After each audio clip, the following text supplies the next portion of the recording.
Qué privilegio estar juntos otra vez aquí en la casa del Señor y tener la experiencia de vivir en comunidad, de estar en una comunidad que adora a Dios, que se regocija en Él.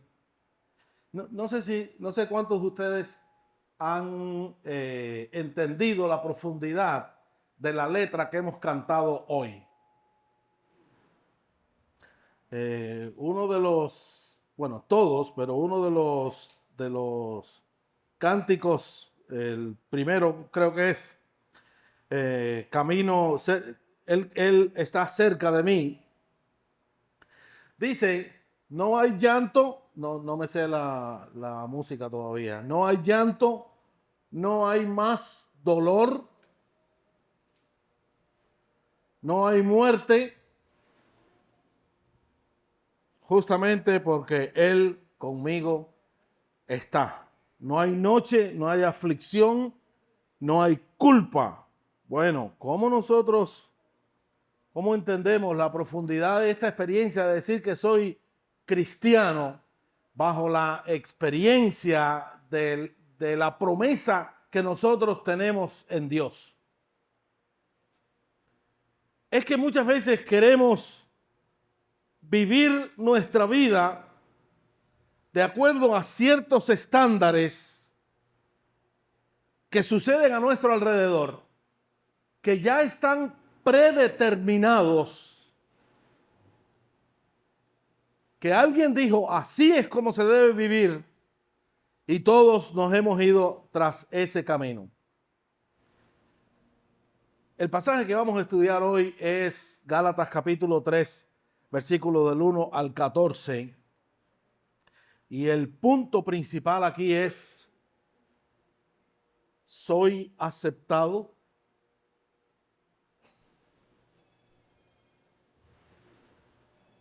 ¿Soy aceptado?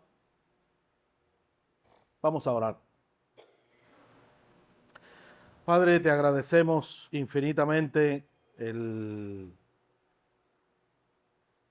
la profunda experiencia que hemos tenido contigo hoy en cantarte, en cantar tu palabra, en expresar nuestros sentimientos de amor por ti, por tu promesa. Gracias, Padre. Queremos que en esta mañana tú bendigas ricamente nuestras vidas ahora a través de tu palabra. Queremos que nos refresques, que nos animes, que nos llenes de ese amor y de esa paz que encontramos como consecuencia de una relación contigo.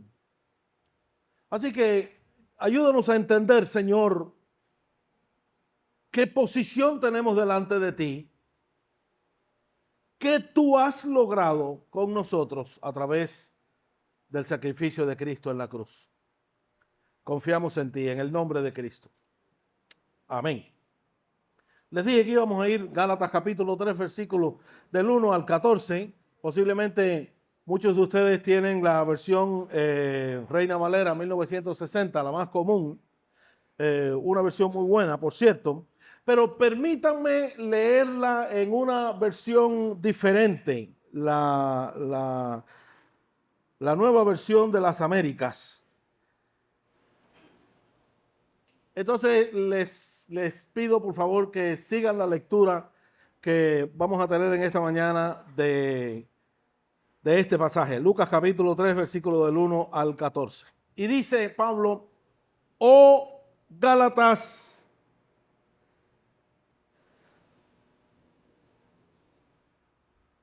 perdón, es esta.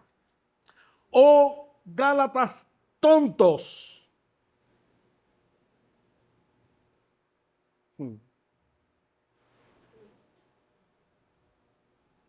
Oh Gálatas tontos.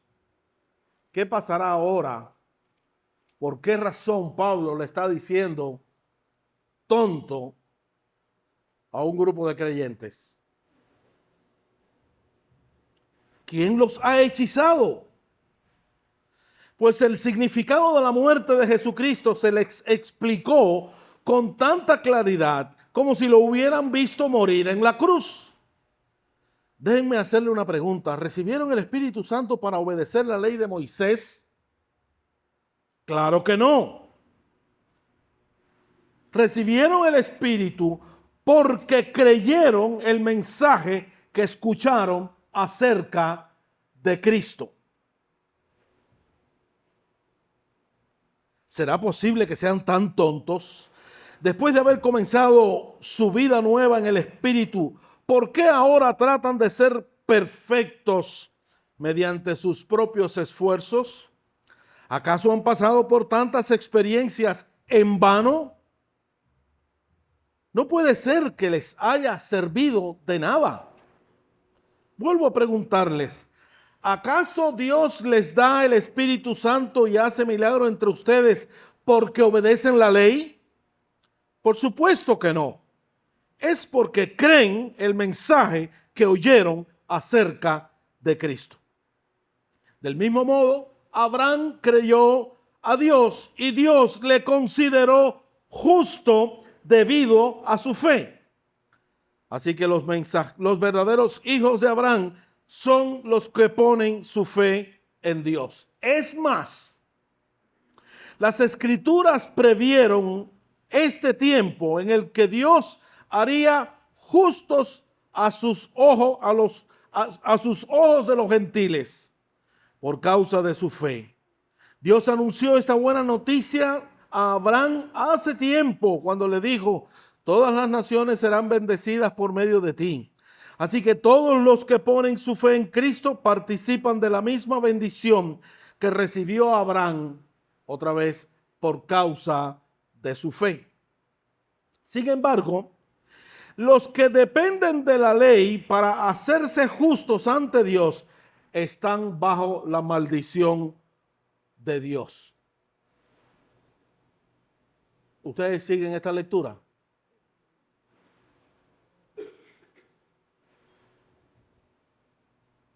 Los que dependen de la ley para hacerse justos ante Dios están bajo la maldición de Dios.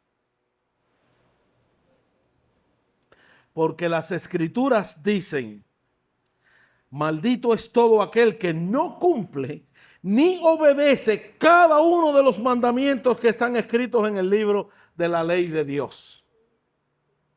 Queda claro entonces que nadie puede hacerse justo ante Dios por tratar de cumplir la ley, ya que las Escrituras dicen: es por medio de la fe, por medio de la fe que el justo tiene vida.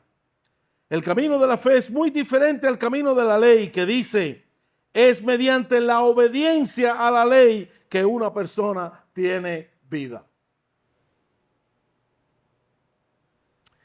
Pero Cristo nos ha rescatado de la maldición de la ley. Cuando fue colgado en la cruz, cargó sobre sí la maldición de nuestras fechorías.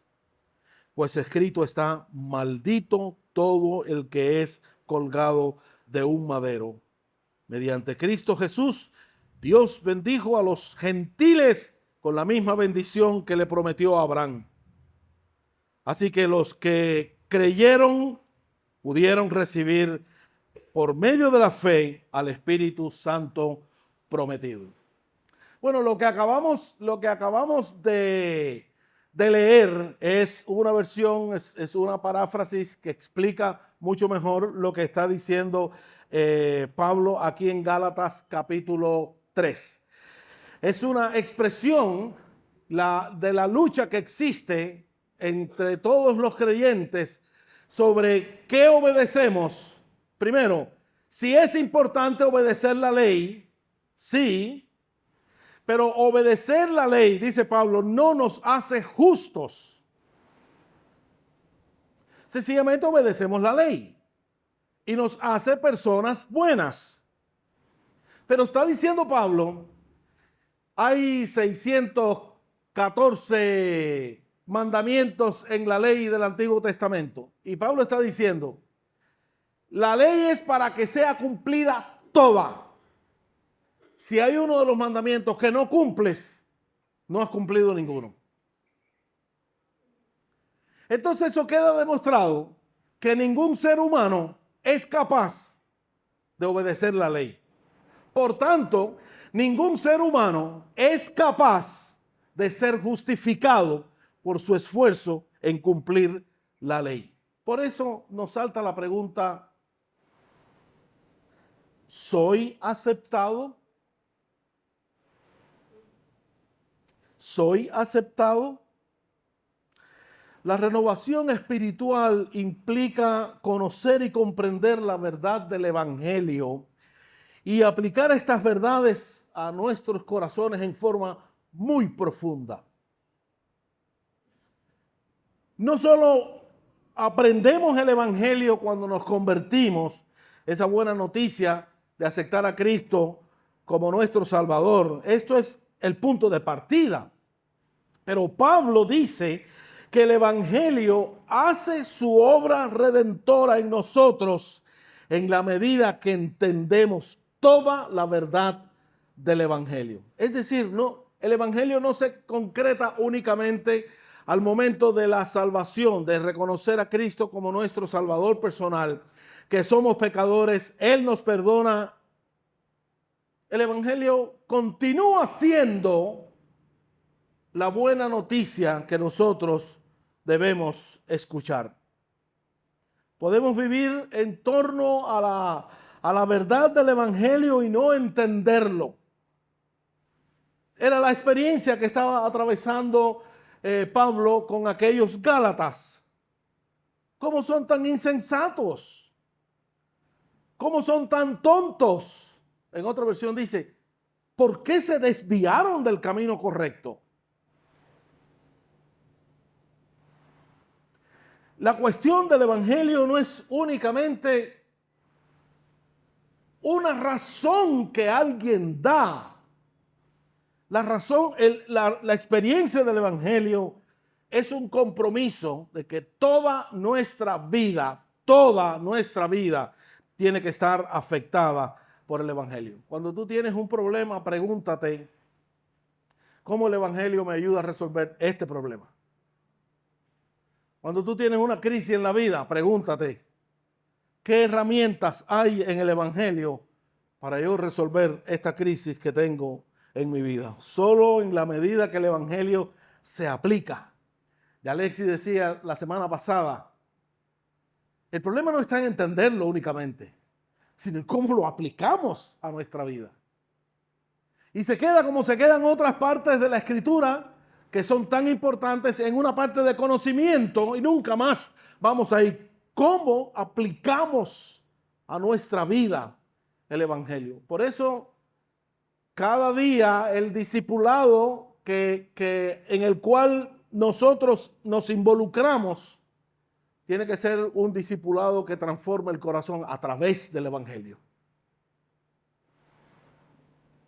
Crece, el Evangelio produce frutos y crece, pero en la medida que redescubrimos constantemente el Evangelio en nosotros. Todos nuestros problemas provienen de la falla de aplicar el Evangelio en nuestra vida.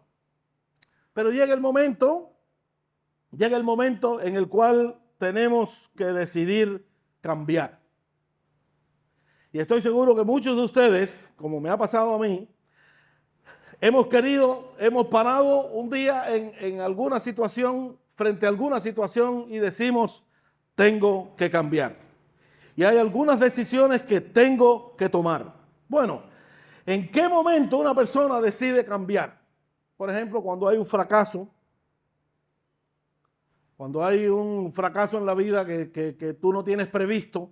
Cuando hay un fracaso, uno empieza hay una cantidad de sentimientos de culpa, de dolor, de fracaso, que vienen a nuestra vida y decimos, algo hizo mal y tengo que cambiar. O cuando nos damos cuenta que hemos pecado, nos hemos convertido de alguna manera en un esclavo del pecado y bien empiezan a llegar las consecuencias. Y también tengo que decir, tengo que cambiar. No puedo seguir por este camino. Cuando vienen sentimientos de vergüenza, de tristeza, de culpa, etcétera. Bueno, en los mares fríos, el norte y el sur del continente, del mundo, se desprenden unos bloques de hielo grandes que le llaman iceberg o témpanos de hielo. Y esos icebergs se desprenden de la masa de hielo grande y empiezan a caminar, o sea, a nadar sobre el mar hasta que se derriten totalmente. Pero lo que se ve del iceberg es solamente 1.8 de todo el contenido de esa piedra de hielo. Es decir, lo que nosotros vemos de una persona es un octavo de lo que realmente es. Y eso tiene que ver con cosas buenas y con cosas malas. Esto representa a cada uno de nosotros. ¿Dónde está el centro de nuestra motivación? Lo que te mueve a estar oculto. Las cosas que echamos al fondo de ese iceberg, que no quiero que nadie vea. Y muchas veces, este ha sido un proceso largo de la vida donde ni nosotros mismos somos conscientes de esa masa de maldad que hay en nosotros, de esa masa de culpa que hay en nosotros que está guardado. Allá en el fondo de este iceberg, en el fondo de este témpano, en lo más profundo existe una llaga que produce mucho dolor. Todos la tenemos. Es una sensación de pérdida. Y es una pérdida ambigua. Que cuando nos damos cuenta, sabemos que es una pérdida que causa dolor, pero que a la vez nos protege. Es una pérdida de un paraíso. Es una pérdida es un afán de algo que estamos buscando. Y todo tu esfuerzo está en recuperar esta pérdida. Cada persona ha fabricado su propio paraíso en la vida, que no necesariamente es el paraíso de Dios, pero así es nuestro corazón. Es como una salsa llena de temor, inseguridad, culpabilidad, soledad. Es una mezcla, como si fuera, es como cuando estás haciendo una carne que le echas una salsa que impregna toda la carne. Así se pone. Hasta tu cara, tu cuerpo, tus relaciones, tu salud, tu familia, tu comunidad, tu trabajo, tus diversiones, la iglesia, la música, cualquier cosa está impregnada a través de esa llaga. Y pensamos, en algún momento de nuestra vida lo he hecho bien. He dedicado mucho tiempo para cuidar esa llaga y hoy me siento arrogante que nadie me conoce. Y eso penetra fuertemente el corazón. Aunque reconozco que no soy especial, que no soy perdonado, aunque creo que no estoy incluido en la familia, aunque creo que no soy suficientemente bueno, aunque creo que no soy exitoso, que no soy hermoso, que no soy aceptable, que no soy valioso, que no tengo significado, que no soy importante, aunque creo que no soy amado, que no estoy completo, yo tengo mi llaga bajo protección. Ese es el mensaje que llega profundo de nuestro corazón, que impregna todo lo que somos, que está gritando en nuestros corazones y esta fuente viene de alguna motivación equivocada. Y sí, no soy yo. Entonces tengo que hacer algo para lograr ser aceptado por la gente. Y este es el mensaje que hemos recibido en muchas iglesias. Hay que hacer. Tienes que hablar bien, tienes que portarte bien, tienes que vestirte bien para que llenes esos estándares. Pablo le dice a los Gálatas: tontos, insensatos.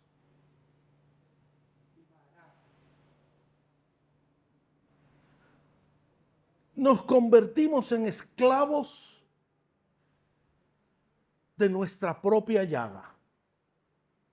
Nos convertimos en esclavos de nuestra propia crisis. El miedo nos mata, pero es un miedo interno.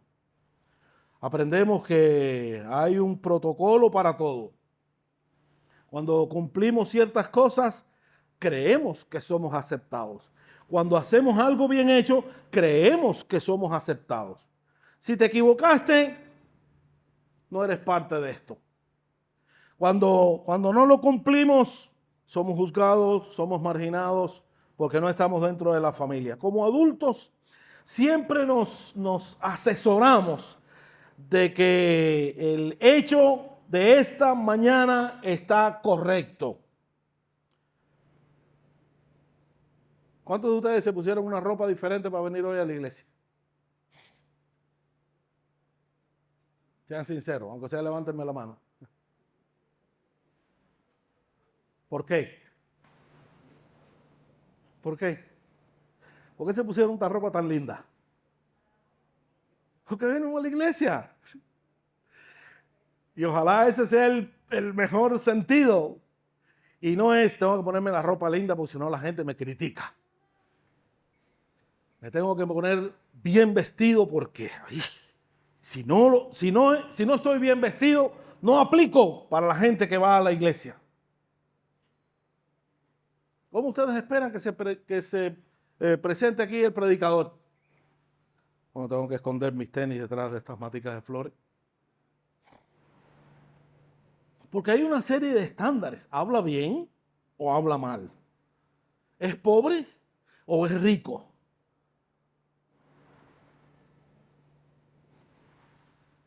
En el campo religioso no es diferente. Hay reglas aún con más envergaduras que dice son la ley de Dios. Los mandamientos rigen la vida moral del hombre. Como decía, para los judíos habían 613 mandamientos que había que cumplir. Y si no lo cumplían, no eran aptos para entrar al reino de Dios. De hecho, en algunos casos no podían entrar ni a las sinagogas. Por supuesto, hubo un engaño, porque mucha gente entraba a las sinagogas. En el Antiguo Testamento como en el Nuevo Testamento hay un cuerpo de normas, de deberes, de exigencias. Hay personas buenas que cumplen, hay personas malas que no cumplen. Ahora, esta es nuestra formación. De ahí viene toda nuestra vida. Toda la vida ha sido así, toda la vida es una lucha que tenemos por cumplir, porque nuestra llaga es ser aceptados. Y hacemos lo que tengamos que hacer para ser aceptados. Cumplimos lo que tengamos que cumplir para ser aceptados por las demás personas. La cuestión que arde en el corazón es, ¿me aceptan o no? Y esta es la gran incógnita del ser humano, esta es la gran lucha de la humanidad. Todos luchamos por ser aceptados para las demás personas. Las culturas muestran este miedo de diferentes maneras. Igualmente la iglesia. Pero también cuando decidimos cambiar, llevamos una cuota de culpa. Una cuota de culpa. Adán y Eva cuando pecaron, ¿qué pasó? No ha existido en el mundo ningún estado de perfección tal como lo que tuvo Adán y Eva en el Edén. Y Dios le dijo una sola cosita, compadre. Todo estaba accesible para ellos. Dios le dijo, no coman de ese árbol. Más nada que eso, no coman de ese árbol. Y vino la serpiente y ¿qué le dijo? Es verdad que este Dios tuyo es injusto. Que no comas de ese árbol. ¿Tú sabes lo que pasa? Que el día que comas de ese árbol vas a ser como él. Y Adán y Eva, los dos, no se lo dicen a la mujer nada más. Adán y Eva dijeron, ¿cómo? ¿Como Dios? O sea, vamos a tener acceso a todo. Vamos a tener acceso a toda la libertad. La lucha del ser humano por encontrar libertad. Comieron del árbol y ¿qué pasó? ¿Cuál fue el primer sentimiento que ellos tuvieron? Culpa. Se dieron cuenta que estaban desnudos. Se sintieron culpables por eso. Y entonces se pusieron unas hojas de un árbol, de la higuera.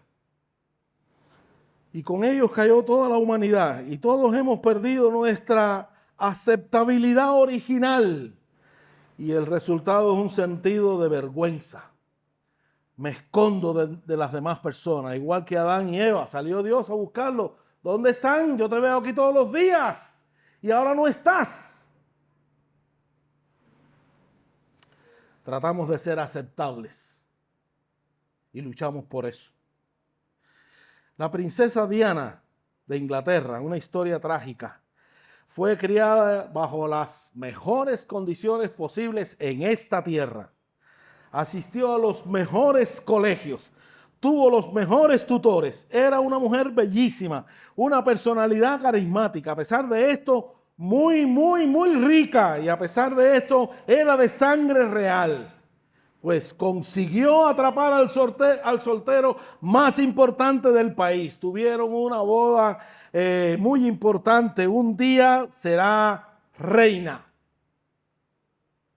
6 meses después de su matrimonio, el príncipe la abrazó por su cintura y en broma le dijo, oye, cariño, te está saliendo un poquito de grasa. Perdónenme la mujer, yo sé que eso para ustedes es muy importante. Te está saliendo un poquito de grasa, te estás poniendo redondita. Una broma inocente. Hundió a esta mujer que tenía todo. Entró en un estado de depresión profunda y luchó años con la anorexia. Y al fin destruyó su matrimonio.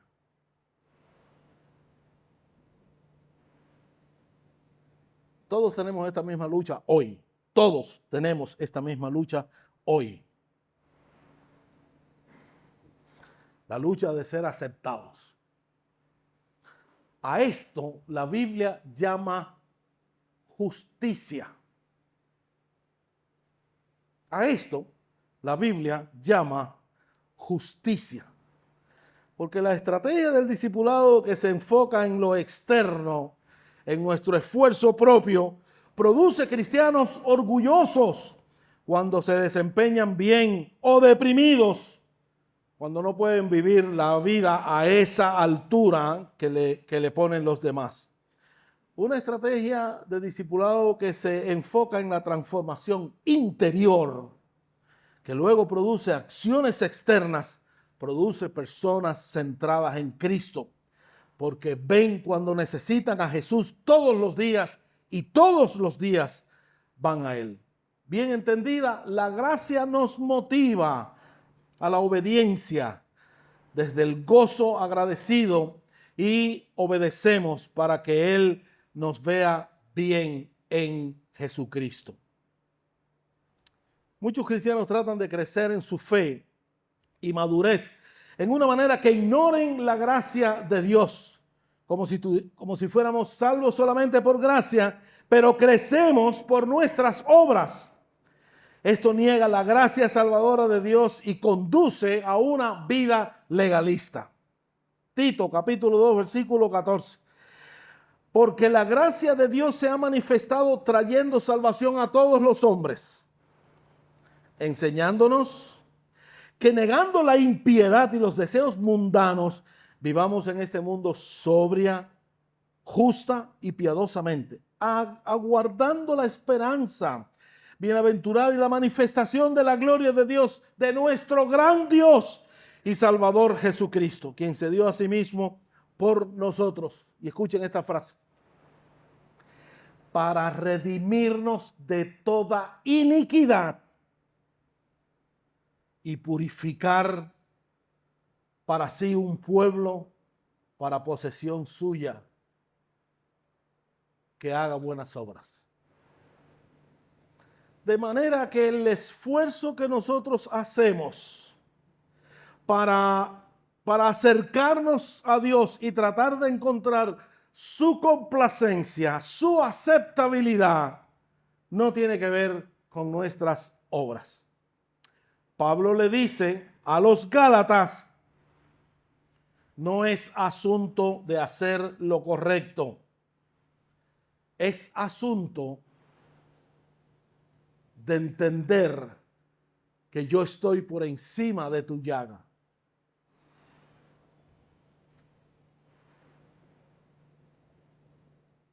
Dice Dios: yo estoy por encima de tu llaga. Estoy aquí para caminar contigo. El Salmo 34. Bendeciré al Señor en todo tiempo.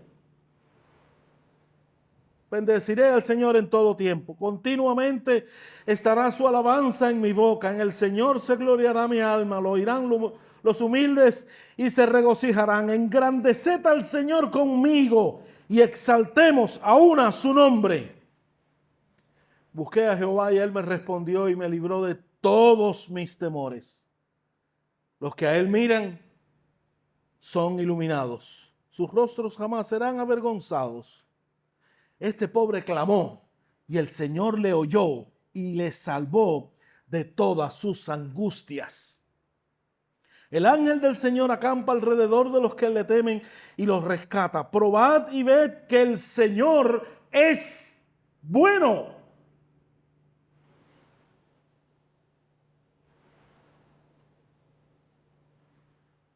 El Señor es bueno. Me puse a investigar un poquito qué significa esto de bueno. Bueno, hay una figura en el Antiguo Testamento que es una vasija, y a medida que se llena esa vasija, se está utilizando este término que se traduce bueno, pero es un término que llega hasta la plenitud. Va creciendo. Ese nivel de agua va creciendo en la medida que se va echando agua en un recipiente, va creciendo hasta que se llena la vasija.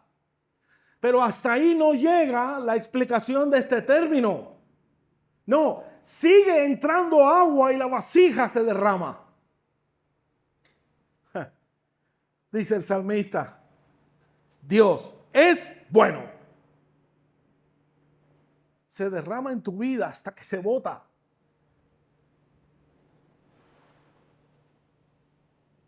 El salmista dice: pruébalo, véanlo, es bueno.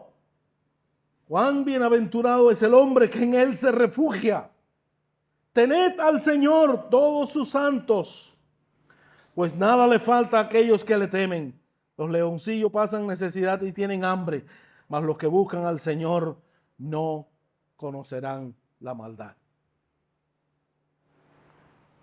Pablo está diciéndole ahí, la única manera que hay de entender la justicia es el caso de Abraham. Bueno, el caso de Abraham fue obediente y le fue contado por justicia. No es que las buenas obras de Abraham sumaron para ser justificado. No. Dios no justificó a Abraham por sus buenas obras. Dice la frase: el justo por su fe vivirá. el justo vivirá por fe.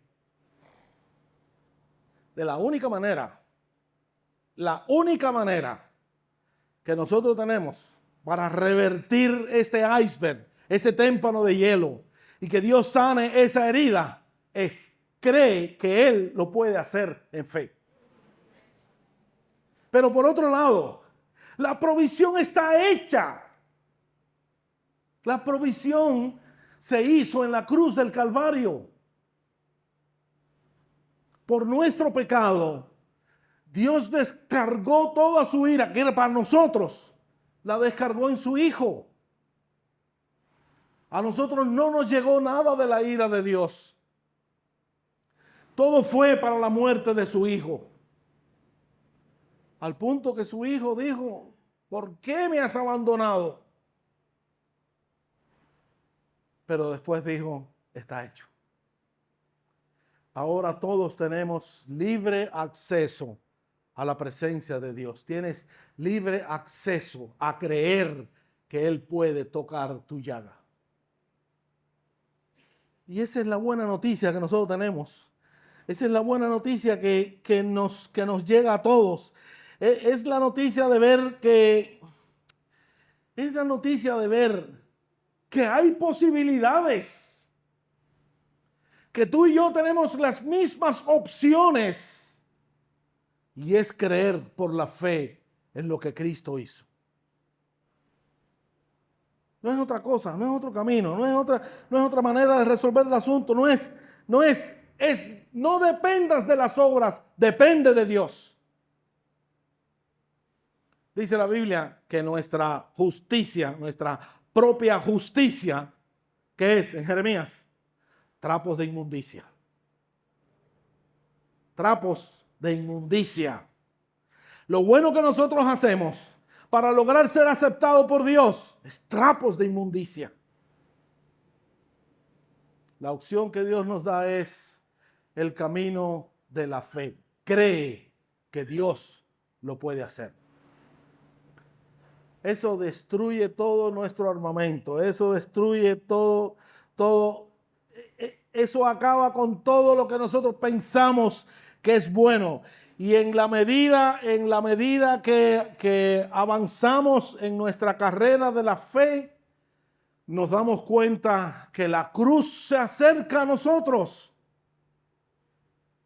y que el sacrificio de Cristo se hace efectivo en nosotros. Cumplir las reglas a nivel de la conducta sin cambios en el corazón siempre será superficial. Pablo le dijo a los Gálatas, tontos, insensatos, volvieron atrás.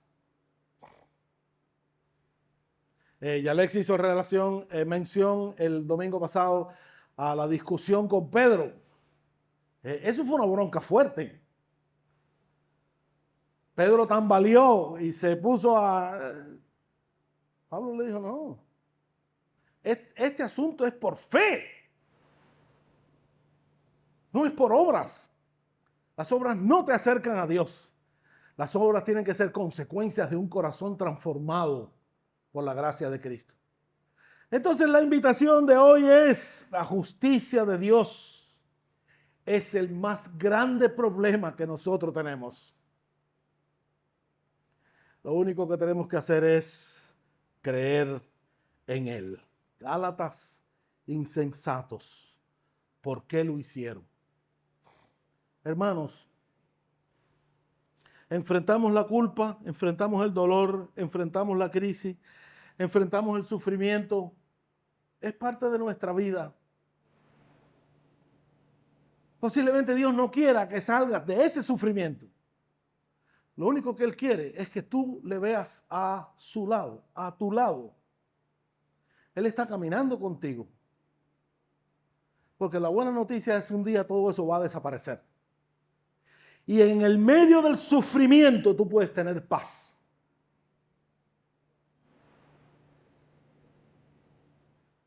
Esfuérzate por vivir la fe, por creer la fe. Esfuérzate por acercarte a Cristo para que Él sea quien te abrace. Vamos a orar.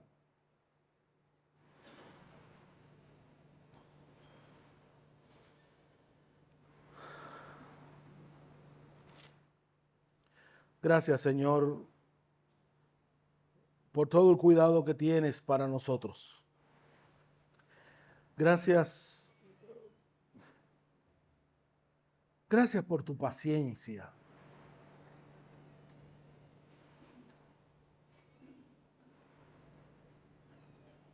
Por tu paciencia para aceptarnos, para esperar que nosotros entendamos cuál es el camino correcto para llegar a ti. Es un camino de fe.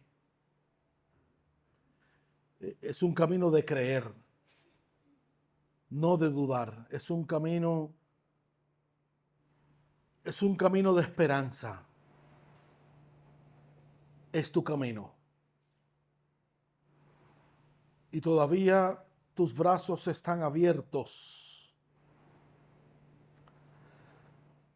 para calmar nuestra llaga.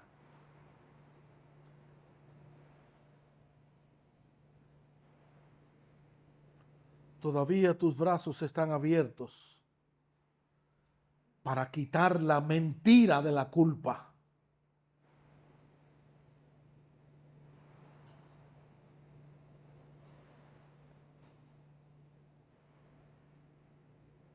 Jesús dijo, vengan a mí todos los que estén cansados, trabajados, abatidos, tristes, que yo les voy a hacer descansar.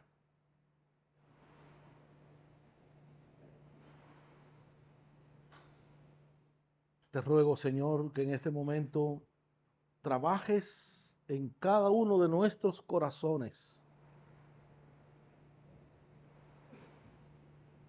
porque queremos vivir una dimensión siendo aceptados por ti, que desde el principio lo fuimos. El sacrificio de Cristo es suficiente.